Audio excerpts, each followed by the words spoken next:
100 కోట్ల డాక్టర్లు పెట్టుబడి గోల్మాల్ వ్యవహారంలో ఎన్నో వ్యవహారాలు ఒక్కొక్కటిగా వెలుగులోకి వస్తున్నాయి. లాభాల్లో వాటా ఇస్తామంటూ ఈక్విటీ కొన్నామని నమ్మబలికి ఏకంగా 100 కోట్ల మేర సొమ్ము వసూలు చేశారు ఓ ప్రైవేట్ ఆసుపత్రి డైరెక్టర్ వేణు, అతని సోదరుడు హేమంత్.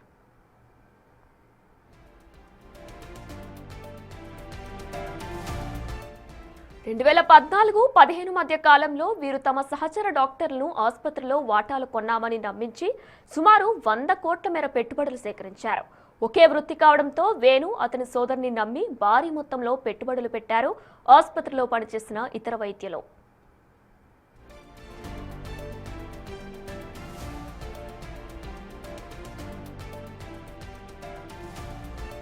ఆసుపత్రి లాభాల్లో ఉన్నా కూడా ఏటా 10 నుంచి 20 కోట్ల మేర నష్టం చూపించేవారని బాధితులు ప్రధాన ఆరోపణ. రోగులు చెల్లించాల్సిన మొత్తం హార్డ్ క్యాష్ గా సేకరించి ఆ మొత్తం దగ్గరలోనే బంగారు దుకాణానికి తరలించినట్టు తెలుస్తుంది. ఈ గోల్డ్ షాప్ వేణుగోపాల్ సమీప బంధువులందరినీ అంటున్నారు.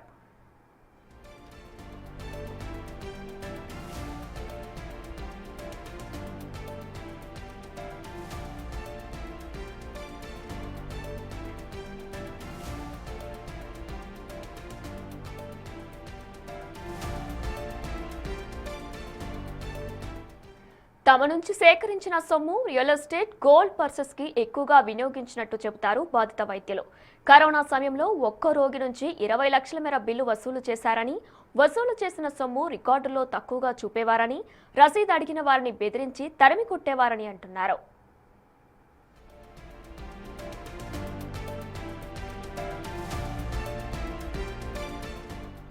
వేణుగోపాల్, హేమంత్ పై సిసిఎస్ పోలీసులకు ఫిర్యాదు చేశారు 14 మంది బాధిత వైద్యులు. ఈ కేసును మరింత లోతుగా పరిశీలించేందుకు సిద్ధమవుతున్నారు సిసిఎస్ పోలీసులు. పెట్టుబడి మొత్తాన్ని వేణుగోపాల్ సోదరులు ఏ కంపెనీలకు మళ్లించారన్న వివరాలు సేకరిస్తున్నారు పోలీసులు. ఇప్పటి వరకు ఈ కేసులో ఎవరిని అదుపులోకి తీసుకోలేదు పోలీసులు. తమకు న్యాయం చేయాలని డిమాండ్ చేస్తున్నారు బాధితులు.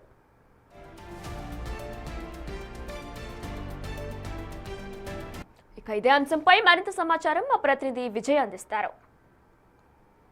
లాభాల్లో వాటా ఇస్తాము అంటూ ఈక్విటీ షేర్లు కొనాలంటూ కూడా ఒక ఆసుపత్రికి సంబంధించినటువంటి మాజీ ఎండి కాకుంట్ల వేణుగోపాల్, అలాగే అతని సోదరుడు హేమంత్ ఇద్దరు కూడా ఆ ఆసుపత్రిలో పనిచేస్తున్నటువంటి సుమారు 14 మంది వైద్యుల వద్ద డబ్బుల్ని పెట్టుబడిగా సేకరించి పూర్తిగా వాళ్ళకి టోకరా వేసినటువంటి పరిస్థితులు అయితే కనిపించాయి. ఇదంతా కూడా 2014-15 మధ్య కాలంలో చోటు చేసుకుంది. సుమారుగా 100 కోట్ల రూపాయలు కూడా ఇతరుల వైద్యుల నుండి కూడా సేకరించినట్లుగా అయితే వీరిపైన ఆరోపణలు వస్తూ ఉన్నాయి.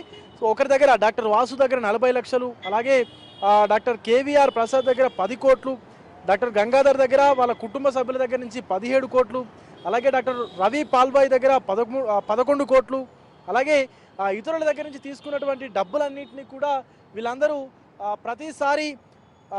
ప్రతి సంవత్సరం కూడా పూర్తిగా ఆసుపత్రి అంతా నష్టాల్లో ఉంది అంటూ కూడా 10 కోట్ల నుంచి 15 కోట్లు 20 కోట్ల వరకు కూడా ఆసుపత్రి నష్టాల్లో ఉందంటూ వేణుగోపాల్ అలాగే హేమంత్ ఈ 14 మంది డాక్టర్లు కూడా చెప్పుకుంటూ వచ్చారు. సో తర్వాత పూర్తిగా హాస్పిటల్ అంతా క్లోజ్ చేసి వేరొక హాస్పిటల్కి కూడా దాన్ని అమ్మేసినటువంటి పరిస్థితి ఉంది. అయితే ఇదంతా డబ్బులు పెట్టుబడిగా పెట్టినటువంటి 14 మంది వైద్యులు ఎవరైతే ఉన్నారో వాళ్ళందరూ డబ్బులు తిరిగి అడగడంతో కూడా అసలు ఎగవేసినటువంటి పరిస్థితి అయితే ఉంది. సో వాళ్ళందరూ కూడా ఏం చేసేది లేక సిసిఎస్ పోలీసులను ఆశ్రయించి ఇటు వేణుగోపాల్ అలాగే తన సోదరుడు హేమంత్ పైన కూడా కేసు అయితే నమోదు చేశారు.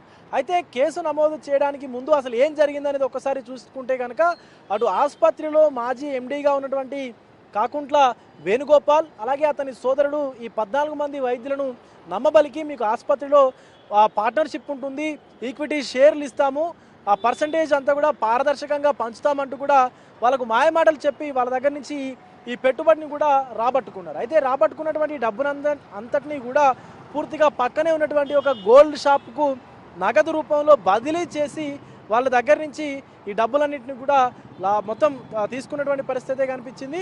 సో తర్వాత వాళ్ళు డబ్బులు అడిగినా కూడా ఇవ్వనటువంటి పరిస్థితి ఉంది. అలాగే తీసుకున్నటువంటి డబ్బుతో పాటు కరోనా సమయంలో కూడా ఒక్కొక్క పేషెంట్ నుంచి 10 లక్షల నుంచి 20 లక్షల వరకు కూడా డబ్బుని వసూలు చేసుకొని ఆ వసూలు చేసినటువంటి ప్రతి రూపాయిని కూడా క్యాష్ రూపాయినే తీసుకొని ఆసుపత్రి లెక్కల్లో మాత్రం చాలా తక్కువగా లెక్కలు చూపించినట్టుగా కూడా అక్కడ ఉన్నటువంటి వైద్యులు అయితే ఆరోపిస్తూ ఉన్నారు. అయితే గతంలో జరిగినటువంటి ఇది ఏదైతే పెట్టుబడి మోసం ఉందో దీనికి సంబంధించి కూడా పూర్తిగా 14 మంది వైద్యులు తమకు న్యాయం చేయాలంటూ కూడా పోలీసులను అయితే ఆశ్రయించినటువంటి పరిస్థితి అయితే కనిపించింది. అయితే మొత్తం ఈ బులియన్ స్టోర్స్కు మార్చడానికి కారణాలు ఏంటి అనే దానిపైన కూడా సిసిఎస్ పోలీసులు అయితే పూర్తిగా ఫోకస్ అయితే పెట్టారు. వేణుగోపాల్ గతంలో ఏమైనా ఇలాంటి పనులకు పాల్పడ్డా అనేటువంటి దానిపైన కూడా, ఇలాంటి చీటింగ్లకు పాల్పడ్డా అనేటువంటి దానిపైన కూడా సిసిఎస్ పోలీసులు అయితే పూర్తిగా బలంగా దీనిపైన కేసు పైన అయితే ఫోకస్ పెట్టినట్టుగా కూడా తెలుస్తూ ఉంది. అయితే ప్రతి సంవత్సరం కూడా ఆసుపత్రి నష్టాల్లోనే ఉంది అంటూ కూడా వాళ్ళకు నమ్మబలుకుతూ వచ్చి సుమారుగా 10 సంవత్సరాలు అయినప్పటికీ కూడా వారి డబ్బును తిరిగి ఇవ్వలేదంటూ కూడా బాధితులు ఆవేదన వ్యక్తం చేస్తూ ఉన్నారు. దీనికి సంబంధించి ఇటు సిసిఎస్ పోలీసులు కూడా లోతైనటువంటి దర్యాప్తు చేస్తూ ఉన్నారు. బట్ ఇంతవరకు ఎక్కడ కూడా వేణుగోపాల్ని కానీ తన సోదరుడు హేమంత్ని కానీ ఇంతవరకు అదుపులోకి తీసుకున్నటువంటి పరిస్థితి ఉంది. సో ఖచ్చితంగా దీనిపైన వెంటనే సమగ్ర విచారణ జరిపి వాళ్ళిద్దరిని అదుపులోకి తీసుకొని తమ డబ్బులు, నష్టపోయినటువంటి డబ్బులు ఏవైతే ఉన్నాయో వాటిని తమకు ఇప్పించాలంటూ కూడా ఈ 14 మంది వైద్యులు అయితే కోరుతా ఉన్నారు. Video journalist Srikanth, Vijay, big TV, CCS నుండి.